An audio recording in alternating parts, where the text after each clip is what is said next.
चुनाव को लेकर जिलों में चलाया जा रहा है मतदाता जागरूकता अभियान।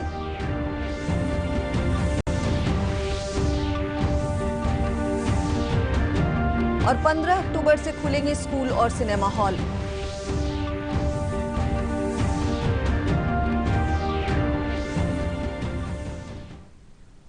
नमस्कार, मैं स्वस्तिका और अब समाचार विस्तार से।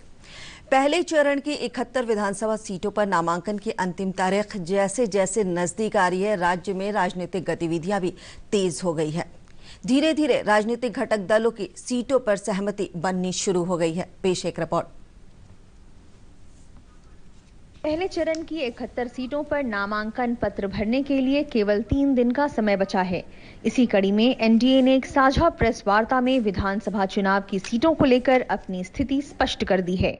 जदयू के राष्ट्रीय अध्यक्ष और मुख्यमंत्री नीतीश कुमार ने बताया कि जदयू 122 और भाजपा 121 सीटों पर चुनावी मैदान में उतरेगी। आपको बता दें कि जदयू अपने कोटे से 7 सीटें हिंदुस्तानी आवाम मोर्चा को देगी, जबकि भाजपा अपने कोटे से विकासशील इंसान पार्टी को सीटें देगी। जो जनता दल यू है उसके जिम्मे 122 सीटें दी गई हैं और उसी के अंतर्गत जीतन राम मांझी जी की पार्टी को उसी के अंतर्गत हम लोगों ने 7 सीटें दी। भारतीय जनता पार्टी के पक्ष में 121 सीटें हैं और उसी के अंतर्गत इन लोगों की बातचीत जो इन्होंने बताया कि अंतिम चरण है विकासशील इंसान पार्टी के साथ, उसी के अंतर्गत उनको सीटें देंगी। और जहां तक दोनों के बीच में कंस्टिट्यूएंसी का सवाल है, कौन कौन विधानसभा क्षेत्र किनके जिम्मे है, उसका भी निर्णय हो चुका है। और मैं समझता हूं कि आज वो 122 और 121 तो है, तो बता दें लोगों को, या ऐसे ही आप रिलीज कर दीजिए, रिलीज कर दिया जाएगा ये पूरे तौर पर कि इनके जिम्मे कौन सी सीट है। हम लोग मिलकर काम कर रहे हैं और बिहार के विकास के लिए जो भी काम है वो किया गया है। भारतीय जनता पार्टी के प्रदेश अध्यक्ष में संवाददाताओं से कहा कि बिहार विधानसभा का चुनाव मुख्यमंत्री नीतीश कुमार के नेतृत्व में ही लड़ा जाएगा और जिन्हें यह बात मंजूर नहीं है वे गठबंधन से बाहर जा सकते हैं। नीतीश कुमार जी के नेतृत्व को बिहार में भारतीय जनता पार्टी पूरे तौर पर स्वीकार करती है और एनडीए गठबंधन में वही रहेंगे जो नीतीश कुमार जी के नेतृत्व को बिहार में स्वीकार करते हैं। उधर खबर यह भी है, जदयू और आरजेडी दोनों ही उम्मीदवारों को सिंबल बांट रहे हैं। कुछ उम्मीदवारों को फोन के जरिए सूचना दी जा रही है। जिसको टिकट मिले नहीं मिले उस पर संसदीय बोर्ड तय कर देगी। इसी बैठक में मैं आया हूँ, क्या होगा उसके बाद फिर बताएं। जीतन राम मांझी की पार्टी हम, जो अब एनडीए का हिस्सा है, ने अपने 7 उम्मीदवारों की घोषणा कर दी है और शायद एनडीए की ओर से इसे 7 ही सीटें आवंटित की जानी है।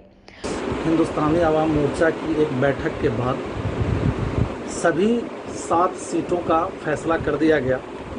आदरणीय राष्ट्रीय अध्यक्ष श्री जीतन राम मांझी जी और हमारे पार्टी के प्रधान महासचिव आदरणीय श्री संतोष कुमार सुमन जी के आदेश से ये लिस्ट को जारी किया जा रहा है। पूर्व मुख्यमंत्री जीतन राम मांझी इमामगंज विधानसभा से चुनाव लड़ेंगे।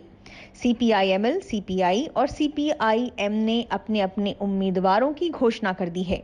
भाकपा माले के जिम्मे में 19 सीटें हैं, 19 प्रत्याशी हमारे हैं, हमने सूची जारी कर दी है। ये सभी महागठबंधन में रहकर चुनाव लड़ेंगे।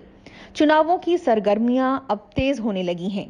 पहले चरण की 71 सीटों के नामांकन की अंतिम तारीख 8 अक्टूबर नजदीक आ रही है और अगले 1-2 दिनों में गठबंधनों के समीकरण और उम्मीदवारों के चेहरे भी साफ होंगे। ब्यूरो रिपोर्ट, दूरदर्शन समाचार, पटना।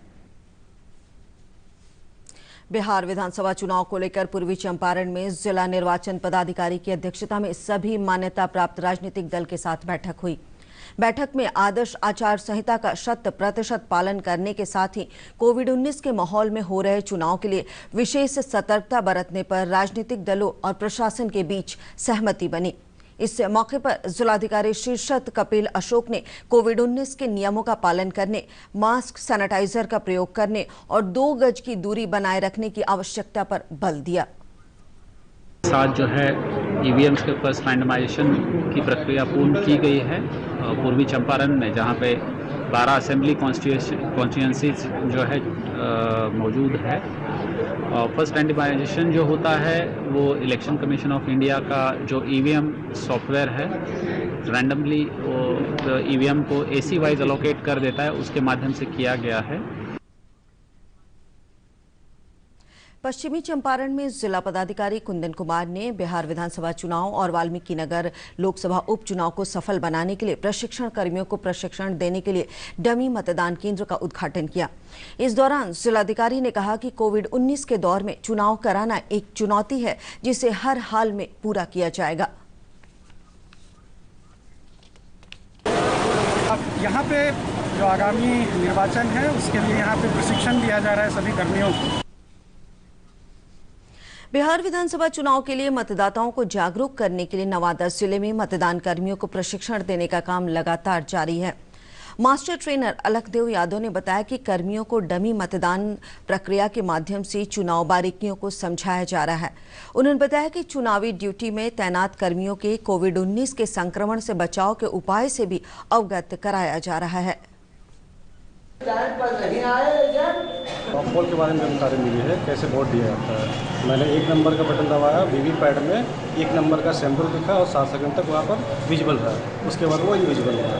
इससे ये पता चलता है जो मैंने वोट दिया है वही सही उम्मीदवार को वोट दिया या नहीं किया। सर के द्वारा वो बिल्कुल हम लोग को समझ में आ रहा है कैसे कंट्रोल यूनिट को, वीवीपैट को हमको अरेंज करना है, कैसे मॉकपोल होता है, मॉकपोल का टाइमिंग क्या है, पेट्रोलिंग पार्टी कब आएगी।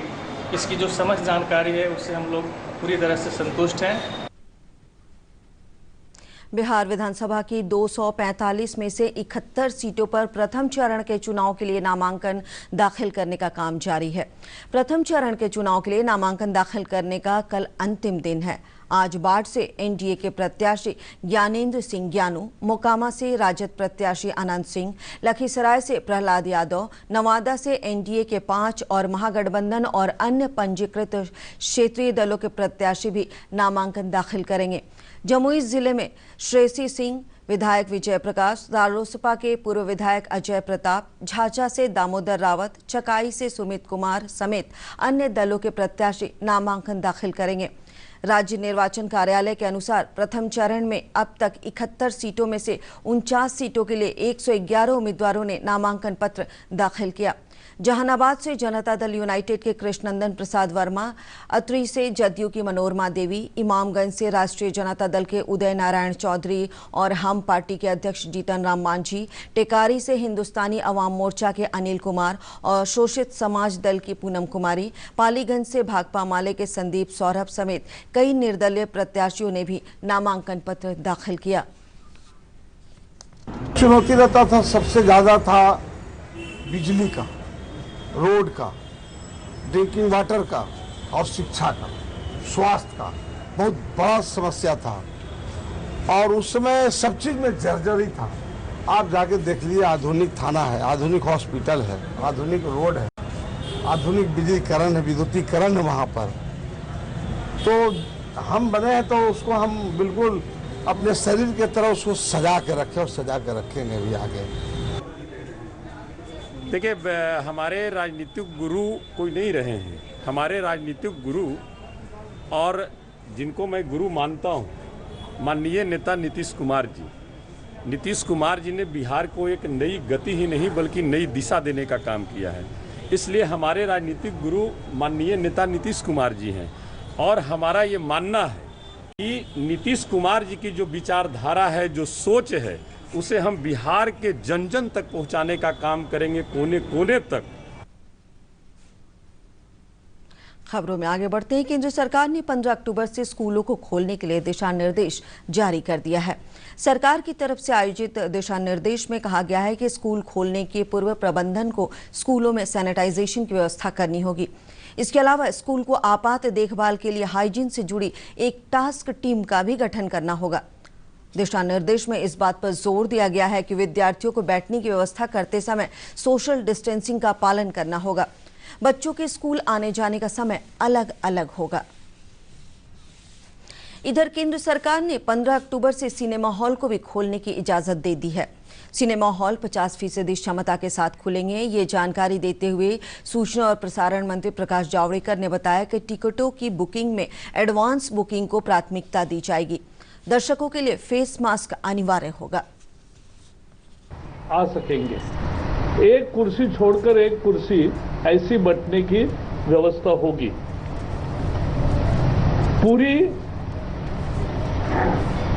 मास्क लगाना होगा, उसके साथ सुरक्षित दूरी, मास्क और सैनिटाइजर, इसका उपयोग बाध्यकारी है।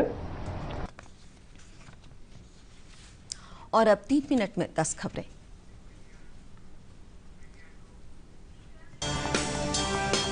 भारत में प्रोजेक्ट टाइगर की सफलता से बाघों की संख्या हो रही है दोगुनी। प्रधानमंत्री नरेंद्र मोदी ने कहा, विश्व में सबसे अधिक बाघ भारत में हैं।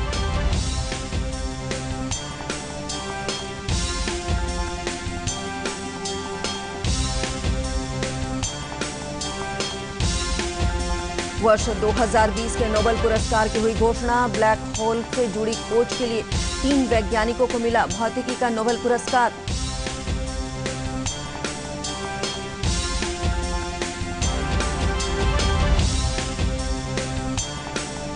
ड्रग्स मामले में रिया चक्रवर्ती, सैमुअल मिरांडा और दीपेश सावंत को मिली जमानत, जबकि शोभिक चक्रवर्ती अभी जेल में ही रहेंगे।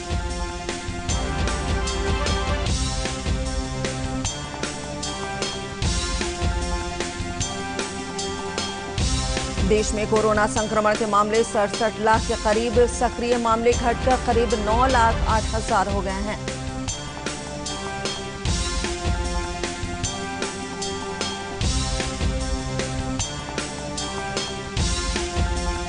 प्रदेश में कोरोना संक्रमितों के स्वस्थ होने की दर 93.59% हो गई है। 24 घंटे के दौरान 1255 लोग हुए स्वस्थ।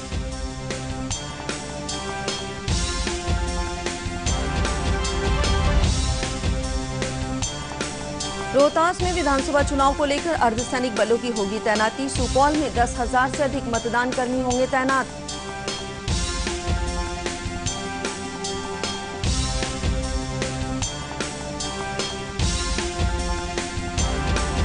लोजपा के पूर्व विधायक और प्रदेश उपाध्यक्ष सुनील पांडे ने छोड़ी पार्टी। निर्दलीय उम्मीदवार के तौर पर तरारी से लड़ेंगे चुनाव।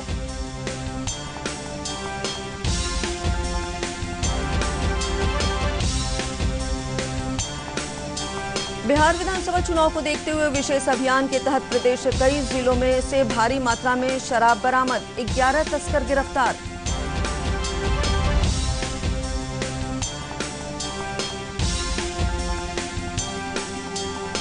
ग्यारह अक्टूबर से नए समय पर चलेगी 9 क्लोन स्पेशल ट्रेनें। पूर्व मध्य रेलवे ने जारी की सूची।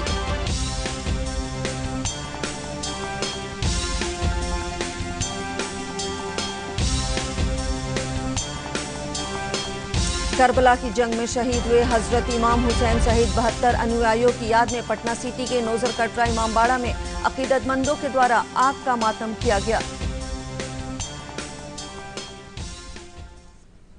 और अंत में मुख्य समाचार एक बार फिर। विधानसभा चुनाव को लेकर गठबंधनों के बीच हुआ सीटों का बंटवारा।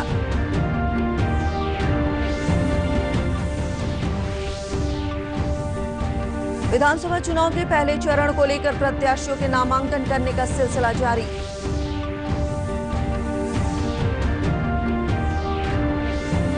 बिहार विधानसभा चुनाव को लेकर जिलों में चलाया जा रहा है मतदाता जागरूकता अभियान।